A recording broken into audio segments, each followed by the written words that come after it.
Puntahan natin ang update mula sa Palasyo ng Malacanang. Kaugnay pa rin ito, Lakay Romel, ng issue sa flood control mess. Nako, eto na po, asahan daw po si Pangulong Bongbong Marcos muling mag-uulat ng mga development sa pagpapanagot sa mga sangkot sa flood control scandal. Ang detalye balita mo, RH14, Ms. Leth Narciso. Ms. Leth.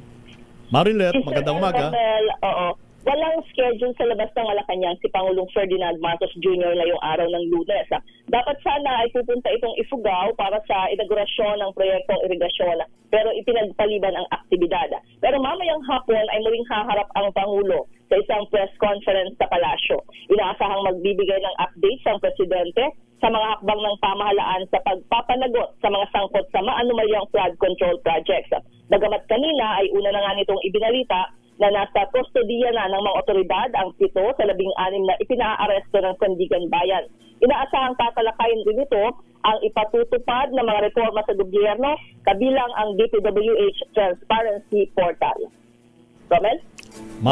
Maringlet, hindi nyo ba natanong dyan sa mga miyembro ng Malacanang Press Corps kung ano ang mangyayari just in case? Halimbawa lang na hindi matupad yung standing order ng Presidente na dapat na may makulong bago sumapit ang Pasko laban dito sa mga may kinalaman sa skandalo sa flood control projects. Marinlet? Oo, wala pa. Hindi pa naman umaabot sa gano'n. So, titingnan natin kung ano yung magiging action tungkol dyan. So in other words, wait and see attitude pa ang Malacanang. Kung sa bagay, meron pang 31 days, tama ba? Oo, 31. 31 days. Medyo mahaba-haba pa. Oo.